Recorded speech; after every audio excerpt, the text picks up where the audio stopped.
The Bouncer.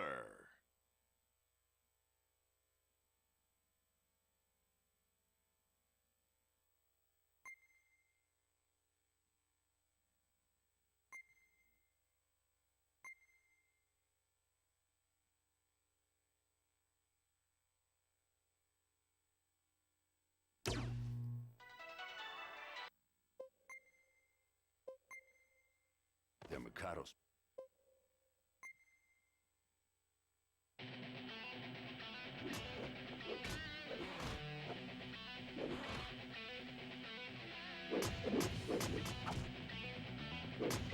Say.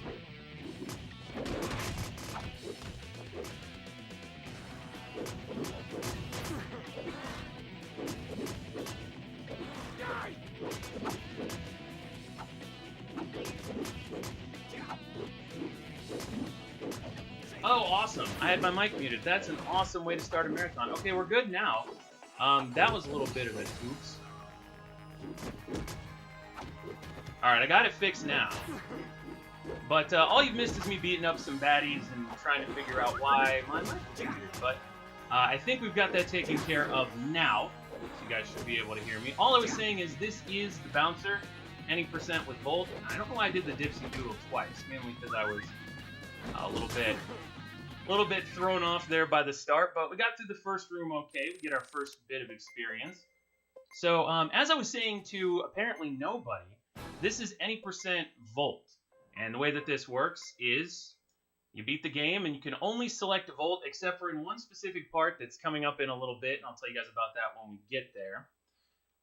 Now, I picked Volt because he's the fastest character to get through the run with. He's also sort of the most consistent because he has the most base health.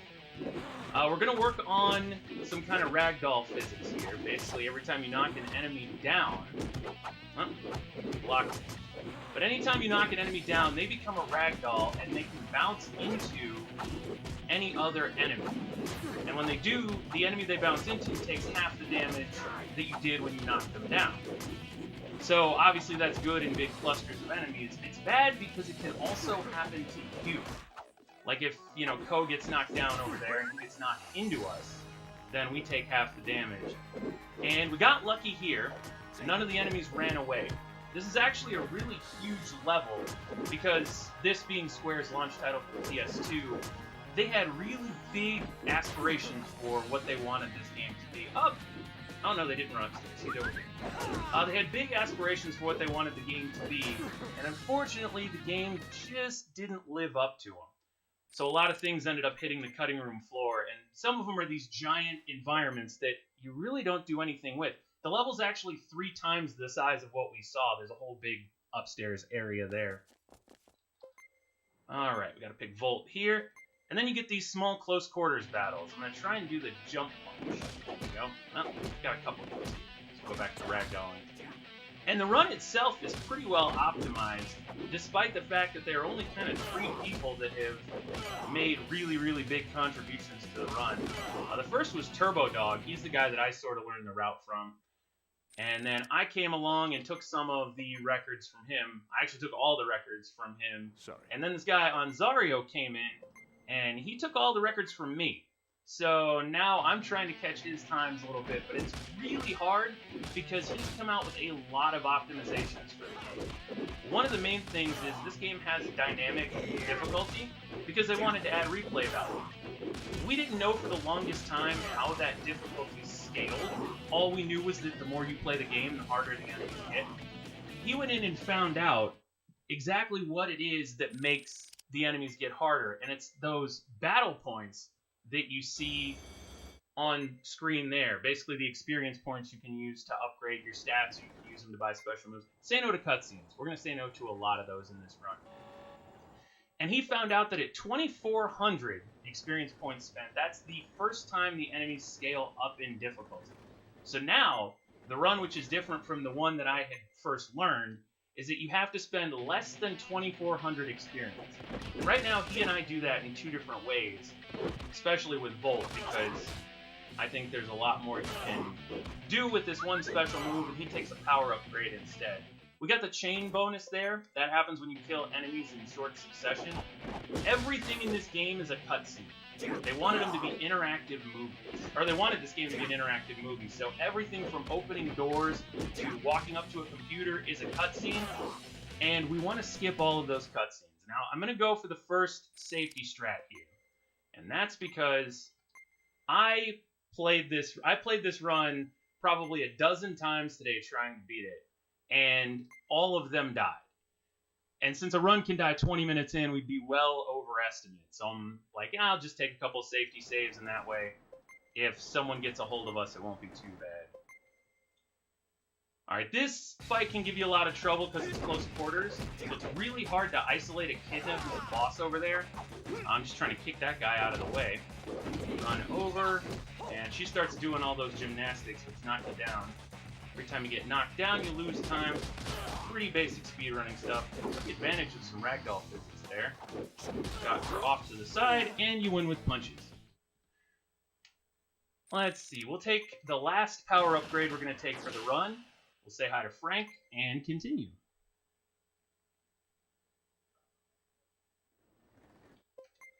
Okay, we got to say no to a few cutscenes here. I'll get you guys updated on the story. I started out telling it, but apparently that fell on some deaf microphones. Anyway, we skip a bunch of cutscenes here. We're on a train full of nuclear fuel. These helicopter fighter jets come out of nowhere. They shoot out the brakes, and we're careening into a station. Now, you don't want to crash into a station with train cars full of rocket fuel, so we're looking for the decoupler. This is the only time in the run I use the D-pad to move, and that's because the hitboxes on those boxes are very, very sensitive.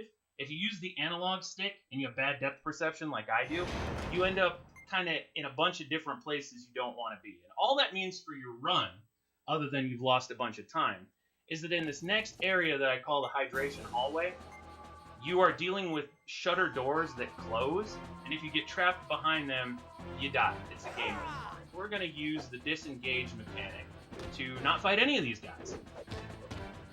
So we'll hope that Ko pulls him in, which he really didn't. Thanks a lot, Ko.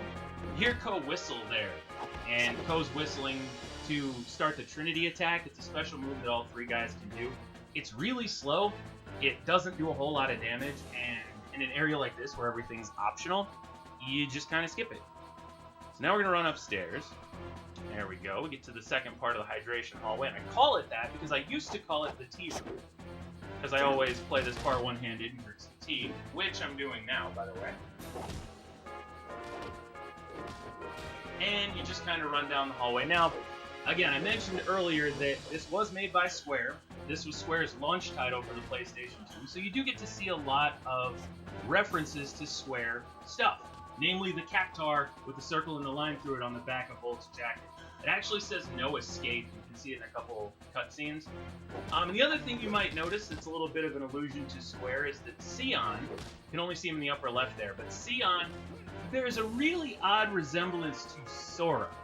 And that's because Tetsuya Nomura, who I know did a lot with Kingdom Hearts, I forget his exact role, I think it's like everything. He was also the supervisor of all the art in this game, so some of it made its way into... Oops. Well, there's my first that never happens of the run. That guy's supposed to run down the hallway. He's never back there. But he just decided he didn't want to come play, and that's fine. Alright, we're saving up 960 experience to buy the shoulder uppercut. There we just skipped a cutscene of us walking to a door. Because everything is a cutscene in this game. If you let all the cutscenes play out, it's about a 3-hour game, even if you play the encounter. That was a nice move. So, that soft punch, hard punch that did a bunch of damage is a really powerful attack that just blocks everything. These guys are the worst. They love to block. There we go. That soft punch, hard punch is a really powerful attack, but it's very hard to do consistently. And that's because I'm playing on a PlayStation 3. If you hear like a jumbo jet back there, it's my PlayStation 3 giving it all it's got. This is a PlayStation 2 game. And all of the attacks run off of button sensitivity, whether or not you soft press or hard press. And that move is a soft press followed by a hard press in a very small window. If you do it, it works. If not, you usually just get counterattacked and whatever you're fighting goes into its strip. Alright, here we fight the dog from up. Well, we fight a couple of them. They can be annoying because you kind of got to beat them with low kicks. And yeah, they kind of come out of nowhere. We got good enemy grouping, which is nice because we can kind of ragdoll them into one another. And we take care of the dog pretty quickly, which is good because they can get lost in the dark. I've actually got my brightness sort of artificially turned up on my capture card for you guys because this is a very dark game. Ko actually killed someone. Good for Ko. Alright, we're still saving up that 960 for the shoulder uppercut. And we're going to go around here. Now we fight Mugetsu, who is another boss. Not a particularly difficult boss. His biggest advantage is that he looks like all the other guys. He just has longer hair. Get moving. Oh, shoot. Right. Get the punches going. Same strategy as most bosses. Just try and get him isolated from his buddies. And then sort of punch him to death. He's doing a really good job of staying in traffic. Oh boy. There we go. I was worried about that. We were starting to lose some health there.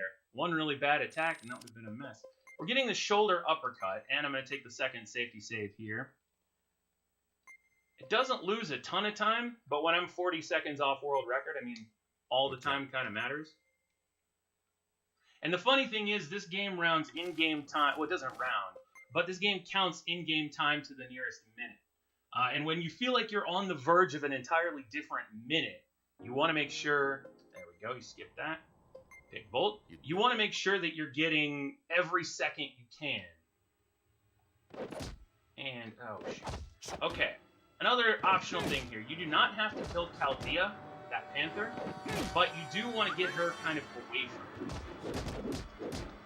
And Duragon, who's also the voice of Legato in the English dub of Trigun, didn't put up much of a fight, and I appreciate him for that. Now, we're going to count 8 cutscenes. Get ready. I think we skipped, we skipped 8. So got to go 1, 2, 3. You're learning about the plot. 4, 5, 6, 7. Pick a character, get a loading screen, skip another cutscene, and then we actually get to play the game again. Fortunately, the loading screens aren't as bad because I'm on PS3. Would have made too much sense for them to just have you skip one and get right to the next little bit of action. I compare it to like a Rush Hour type movie where there's there's fight sequences and then there's a little bit of plot and then there's an over-the-top fight sequence and then you're good to go again. So we're gonna take 1 life up there. Now, I mentioned that 2400. We are currently at 2080. We can't take any more. I think either at 2080 or my math is bad, but either way, I don't want to take any unnecessary upgrades because we'll be vastly underpowered. Now this room is a pain. We're going to fight a couple vacuum cleaners, try and take advantage of some ragdoll physics in here to do some extra damage. And those guys decided to go the wrong way. It doesn't help that much. Vacuum cleaners are annoying, mainly because they just decide to run away from you. The experience chain, which you saw there, kill enemies in short succession, you multiply the amount of XP you get from each one. Now, because we've spent all the XP we're going to for the game, it doesn't really help us any, but in a casual playthrough, it can be super useful. We're going to take advantage of the ragdoll physics in a big way here. Group them all together. Well, we just hit them all. There you go. Oh, we took them all out. Awesome. So we got 320 XP for that last one we killed. Normally there's one guy who's too smart to run into the crowd, but they're all joiner types today, and I don't really mind. A little bit of extra ragdoll there. And we'll hit on him. Good to go through that room. So the plot to this point is that you, Sion, and Ko are all bouncers in this bar called Fate. And this is like teenage girl. She hangs around and is kind of like the mascot for the bar. She gets kidnapped by this strange company, and they don't really know what happened. Skip a cutscene of running through a door there, run up to the computer, skip the cutscene of checking the computer. The loading screen. And what we found out right now is that Duragon, who's the big bad in this game, skip the cutscene of walking out of an elevator, Duragon is the sister of Dominique. And he's trying to turn her into this super weapon because he thought he lost her. And I'll admit, it's been a while since I've done an entire movie playthrough of this, so I might be misconstruing a couple of the details. But basically, you're trying to get Dominique back, and you're fighting this evil corporation. It looks like Shinra, but really isn't. There he is. Ooh, little combo there on it.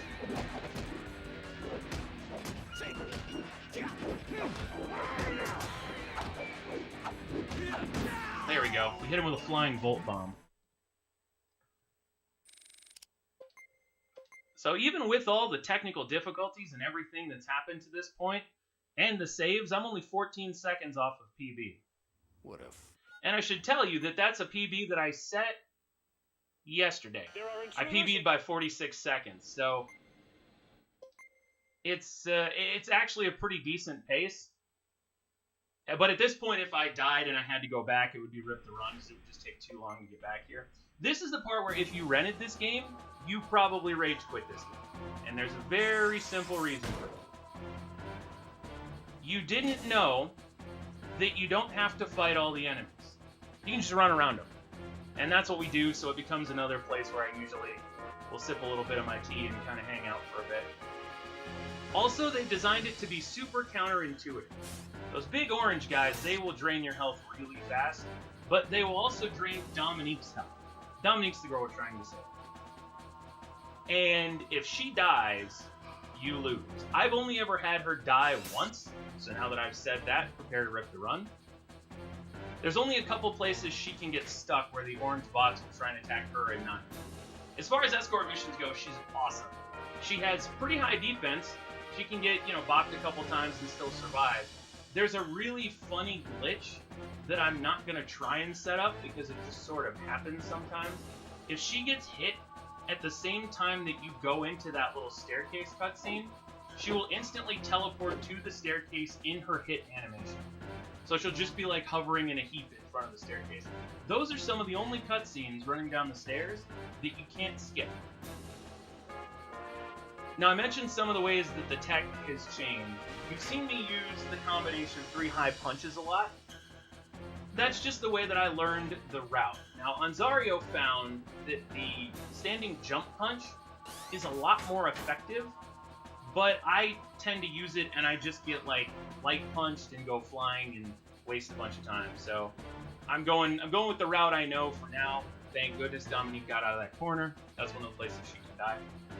And you'll notice that her health and yours persist through all these rooms, and that's why when you played this, you probably got really annoyed and stopped playing here. We're going to run past Mr. Grabby Hands, because he can do a little Grabby Hands move. Alright, I'm going to save here, because we haven't saved in a while, and doing all of that again would be a mess. Playtime 27 minutes. Now I'm really confused. I've only been playing for 18. Interesting. Well, we'll skip this, we'll pick Volt again, and go up against one of the coolest enemies in the game. The PD4, or PDA. Hit him with a flying Volt Bomb. That's why he's cool. His limbs detach.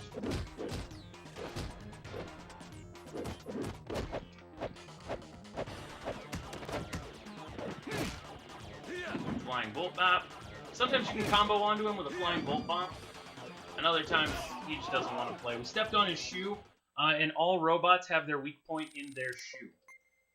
Just in case you didn't know that.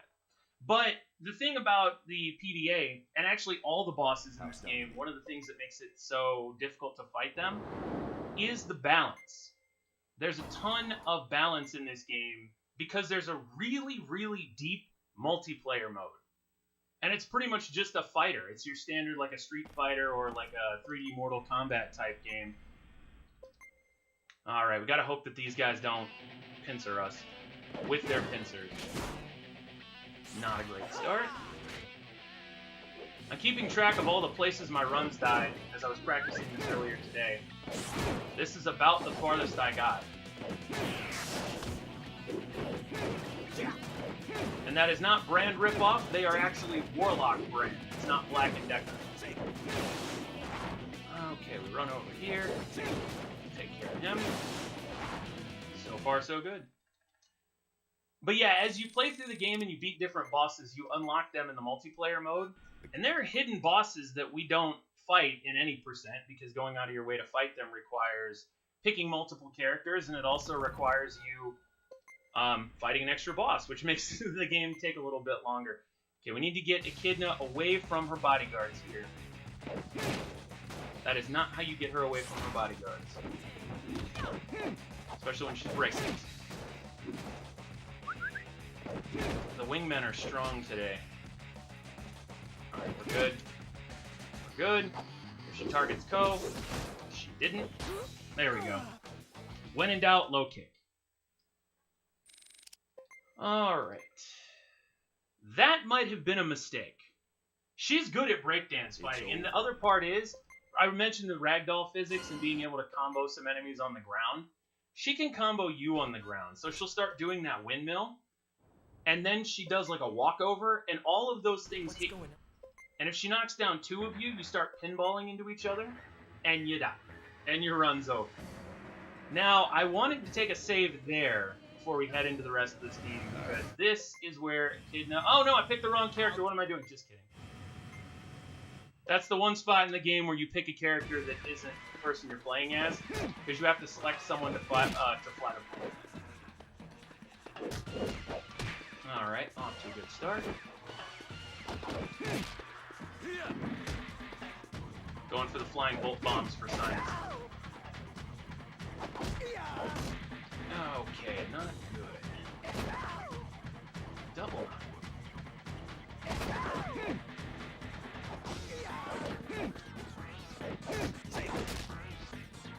Thank you, Ko. Oh, brother.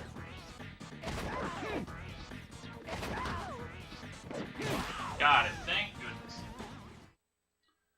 I do not like that fight. And he has a move where he can just sit there and spin around in circles, and it's about a 20-hit combo that kills you. That's a neat cutscene. You knock him off the Harrier jet, right at the same time Sion hits the turbos, he just gets incinerated. But we're family friendly, so, you know. I think, Nova, that's another function of them running out of time. So it was like, alright, we don't have time to make new bosses, so we're just going to have to use the ones we got over and over again. Yeah. Just turn back into a cat, please. And we boop the line on the snoot, and boop. Run over here, boop. Run over here, boop. And boop. Alright. The Jaguar is sufficiently petted. And I forgot to split, but that's okay. Taking one more save here as we go into the last couple fights. This has been a decent run so far. We've got to fight Doragon 2 and Doragon 3, and then we're good to go. Remember when, yeah, they held them to these release dates, and that's the problem. Now, there is a true ending percent of this run that requires you to New Game Plus twice. Get off of me.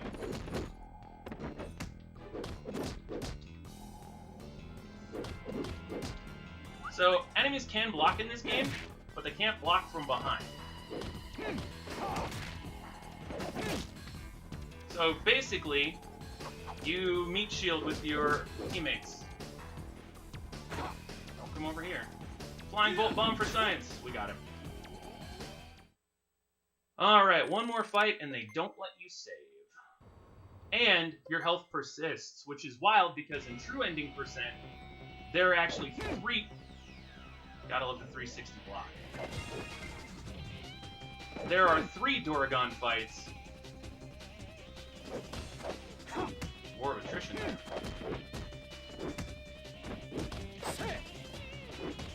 Shout out to Avenge Sevenfold, as he just yells sail. Alright, get up, target someone else, you leave me alone.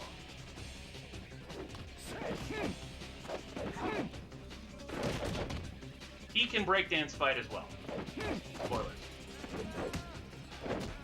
This run was going so well until you showed up. Why why do you do these things to me?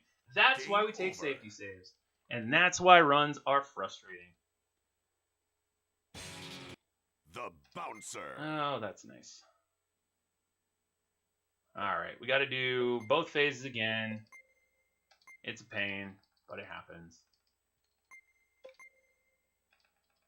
If he decides he wants to attack you and only you, you just gotta let it go.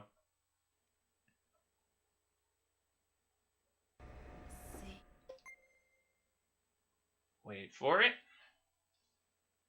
Ideally, when he gets up, he targets your teammates and you can punch combo him in the back of the head. But if he comes after you and he only breakdance fights them, it ends up being a rough fight. Alright, trying to get behind him here. Nice card.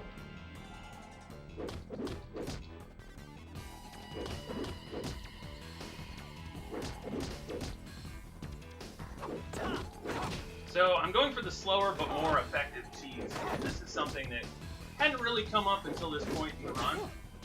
Like most games, the way that enemies react to you is by reading your inputs, which is why he was able to block our shoulder charge with the long windup. He realized we were doing our only special move and went for it. So when you knock an enemy down, if you just go with that neutral D-pad position and throw punches, they don't react to you, because they have nothing to react to.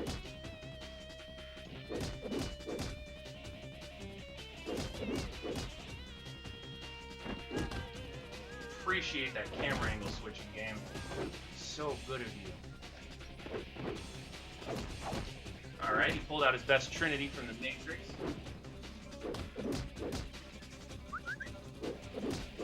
There we go. And get ready on time. Alright, 26:37 is a bit slow, but we did die once. And I also wasted about 30 seconds not realizing how microphones work. So, we'll take a look at all of our items here. We'll take the giant swing. Doesn't matter. And we go from F all the way to D. We'll see our final in-game time of 32 minutes. That's really weird. Normally, the in-game timer starts when you hit start and is significantly less. So I don't know really what happened there. But we did finish under estimate, so I'm cool with that. He falls down. Oh, by the way, spoiler alert, Dominique is a machine. Don't tell her parents. They might also be machines. I'm not sure. I don't know how that works.